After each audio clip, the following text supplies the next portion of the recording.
We have Dr. Elizabeth Zink. Dr. Zink is going to talk to us about the future of neurocritical care nursing in 2062. I think this is okay. Yeah.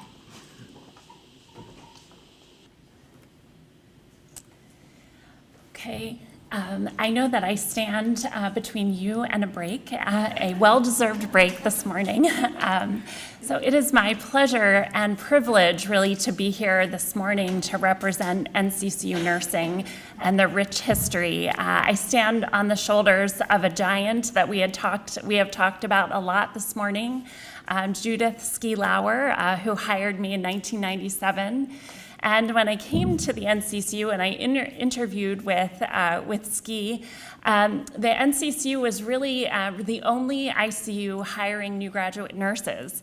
And I was very lucky to be hired at the time, but I was young and inexperienced. And what I really wanted to do was to be in critical care. And I think I even told Ski I wanted to be in critical care, but I really wanted to be in pediatric critical care.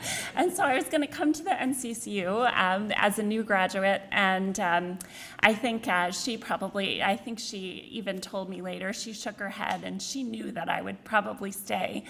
I did have a short stint in the neonatal ICU a couple of years later, and I came back.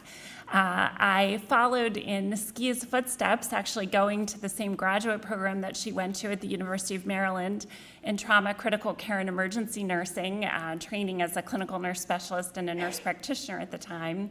And I went the nurse practitioner route for about a year, and then I came back to the NCCU. And I came back at a time in 2004 where the Ski had always served as the clinical nurse specialist, educator, nurse manager of the NCCU. But at the time, the unit had gotten quite big, and she was open to having a clinical nurse specialist. And so I've been in that position since 2004, and again, I'm quite honored and privileged to be in that role. And so you will be hearing from my perspective of what the future of neurocritical care, NCCU nursing in particular, could be in the next 40 years.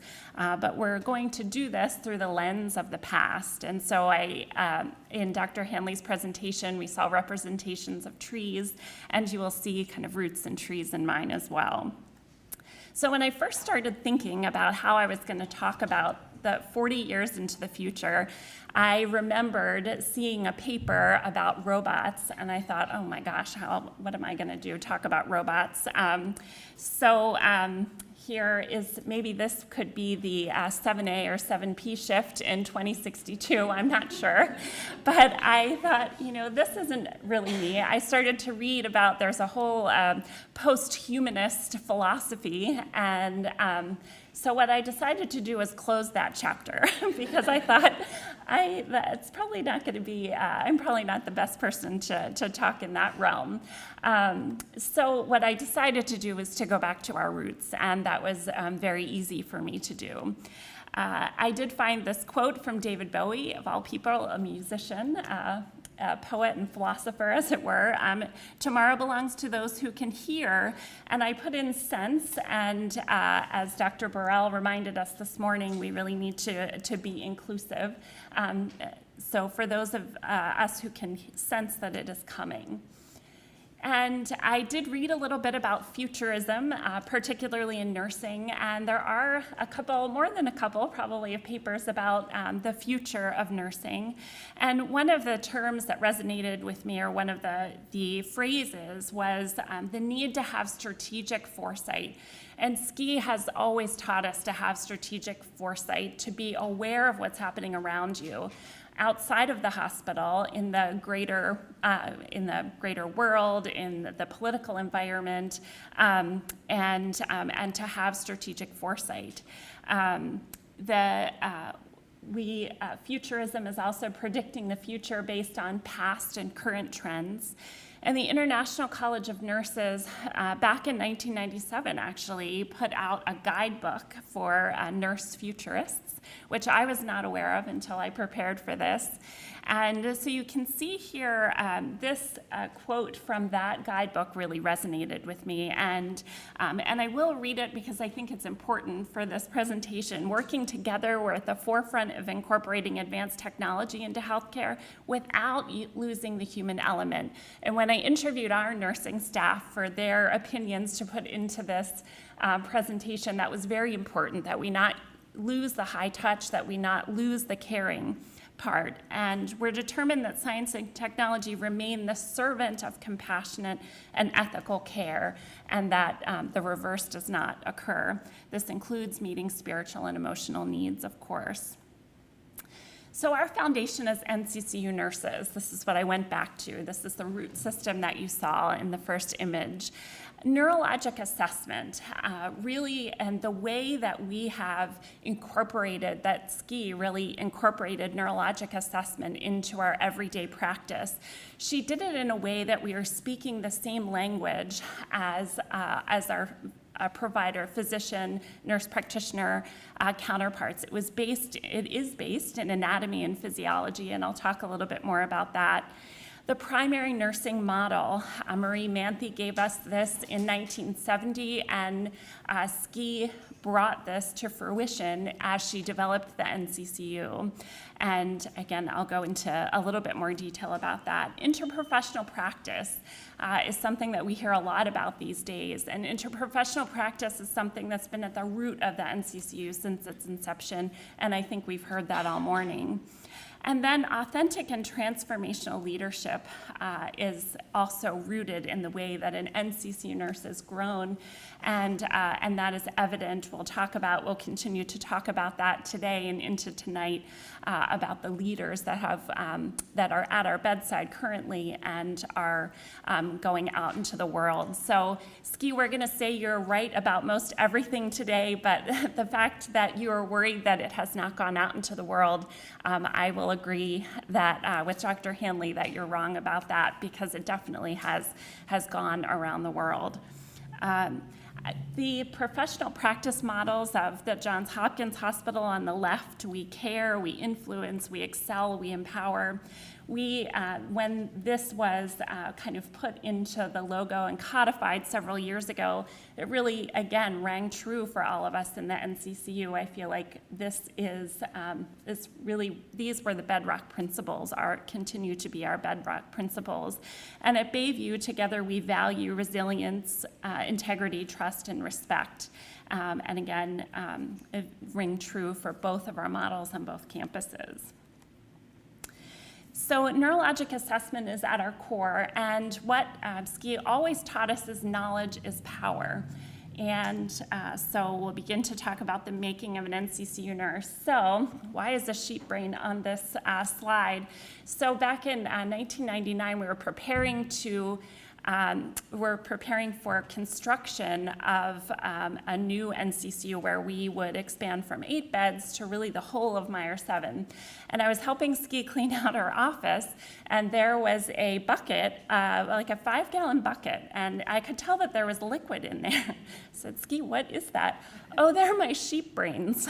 And so she said, we used to use these. This is how I taught nurses about the anatomy of the brain.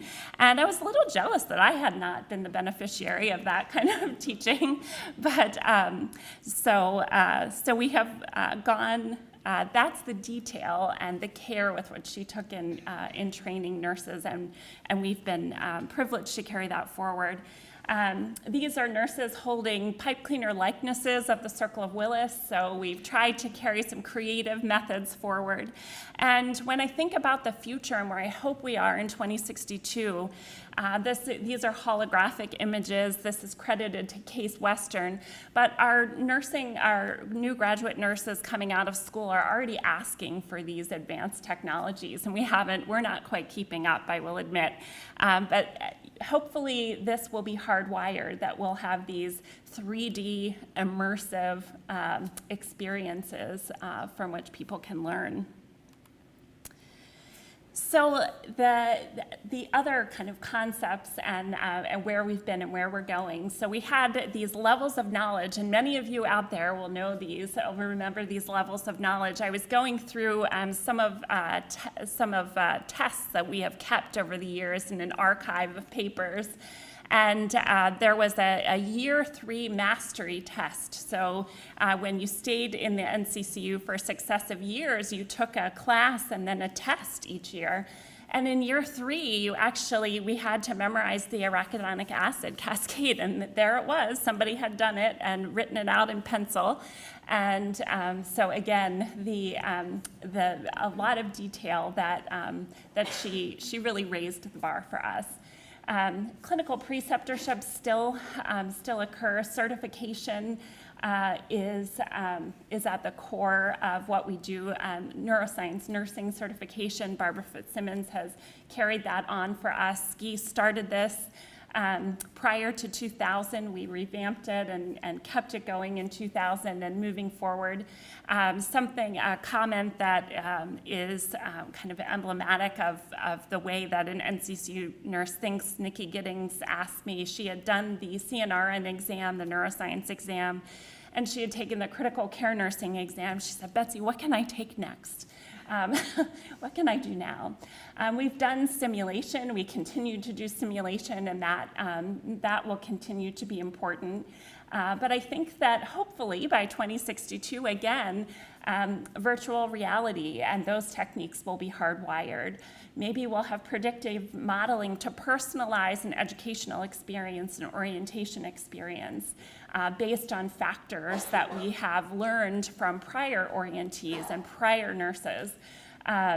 And then evidence-based practice, of course, and it is my hope that we'll continue and even blossom more in the future with driving that evidence and not just translating evidence, which is absolutely important, but creating and then driving that evidence-based practice. So interprofessional education, practice and education really has been been around since the NCCU started. We have nurse-led rounds. I put the blue sheet in quotation marks. This is the round sheet or the report sheet. It's known by a couple of different names. We have a new colleague that we're excited to begin to work with, and she said, I guess that blue sheet is staying around. I said, yes, indeed, that blue sheet is staying around. And so the importance of the blue sheet, which actually is the most requested document when fellows leave the program, it takes about a couple of months, and I get requests for this file, and nurses as well. It helps us to lead rounds, and it really is the basis for nurses really being involved in the plan and knowing the plan by system. Doing in situ simulations, so we have Jade, Flynn, and Shireen Zelapor, along with Kate Rosenblatt and fellows, have started simulations in the units with cardiac arrest simulation. We have also, over the years, Heidi reminded me last night of a study that Mike Williams did many years ago with end-of-life care, where we had actors, and we simulated end-of-life conversations with nurses and fellows and patients. So a long history of simulation in that way. Integration of nursing leadership in faculty forums, and I don't have a tremendous experience outside of Hopkins, but I think that that's fairly rare. But there is this cohesive kind of collegiality that really drives the clinical practice and clinical change in the NCCU that's quite special and unique. Influencing the shape of neurocritical care. So that collegiality, I think, really will allow us to continue to influence, not just in our own NCCU, but again, to continue to influence neurocritical care practice outside of these walls.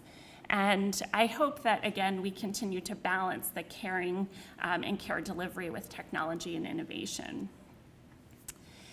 So the authentic and transformational leadership skills, and there is global reach of what we do here. I have been privileged to go outside of the country and speak about the ways in which we do things.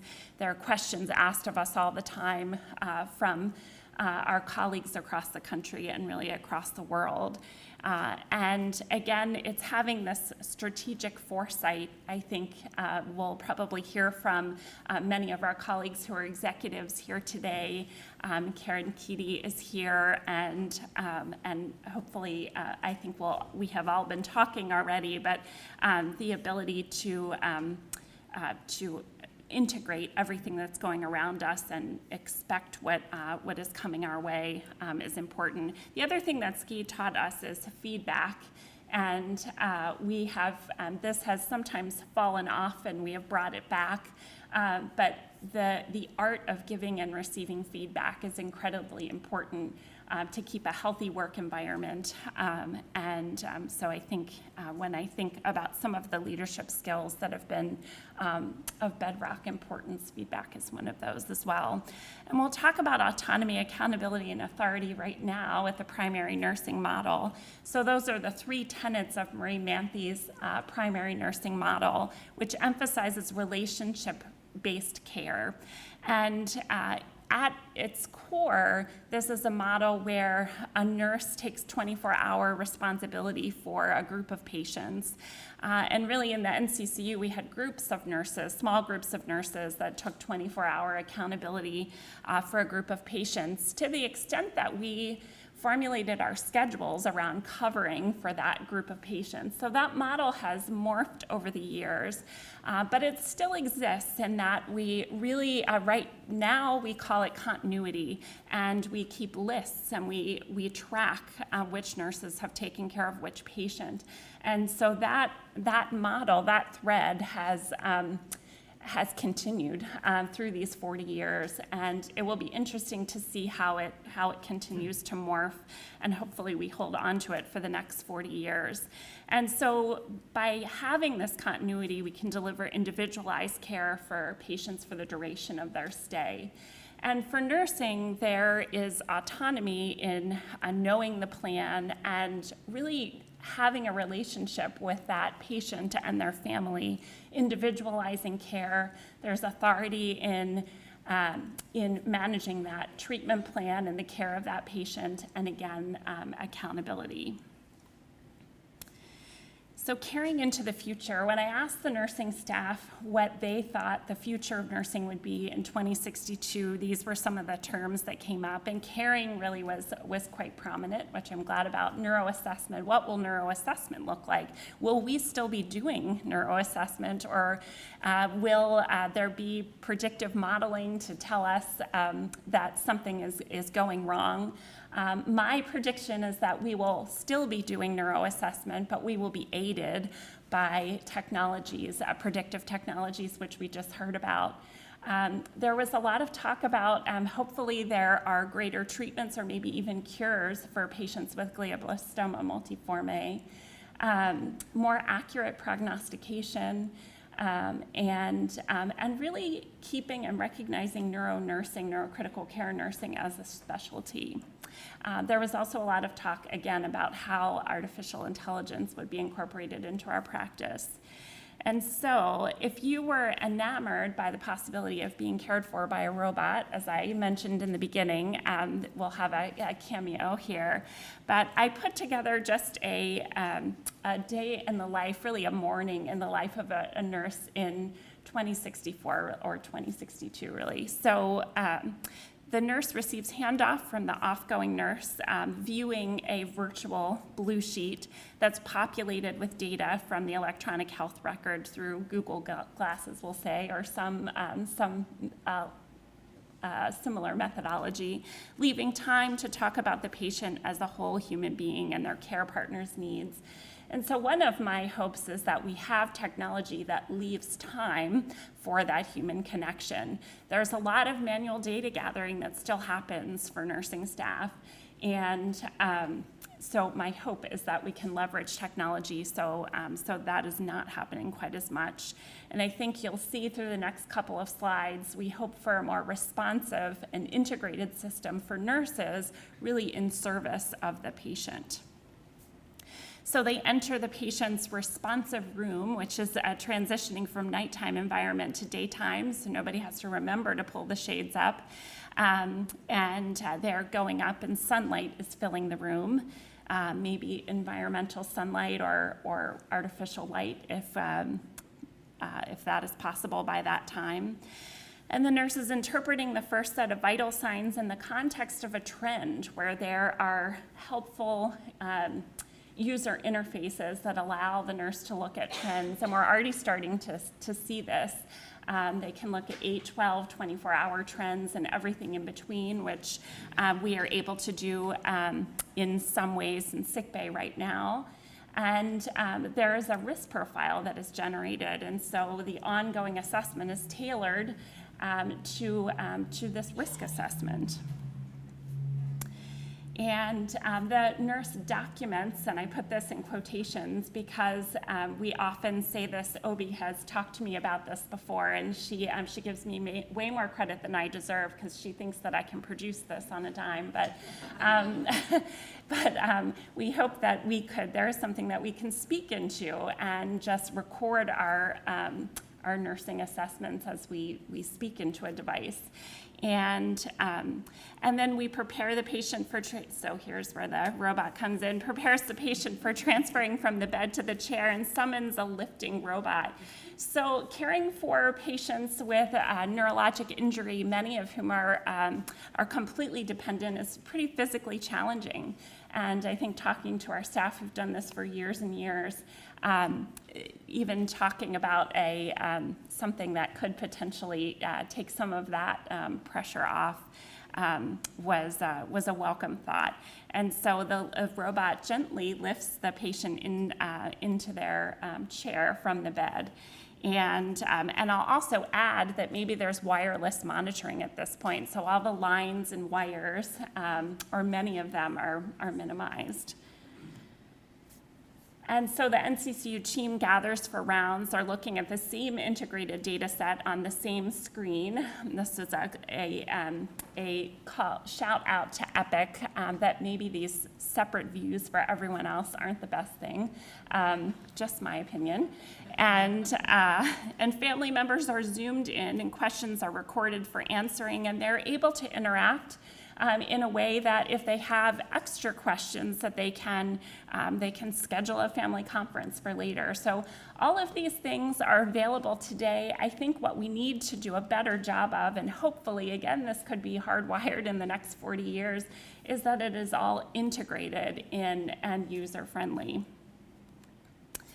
And so working together at the forefront of incorporating advanced technology into healthcare without losing the human element is what I was attempting to illustrate here, really with the nurse as the conductor or maestro of this technology, not being beholden to it, but conducting it to provide patient-centered humanistic care. And these are my acknowledgments and sincere thanks. And again, Ski, I expect a full critique of this talk tonight. Can't wait for it, actually. And our NCCU team, I see some of our nurses have been able to come down today, which is great. Gail, we've worked together a lot these past couple of months, which has been great in preparing the material for this conference. Dr. Suarez, Carissa, Kelly Caslin, our director, and our 40th anniversary committee. So with that, I think we get to go to a break.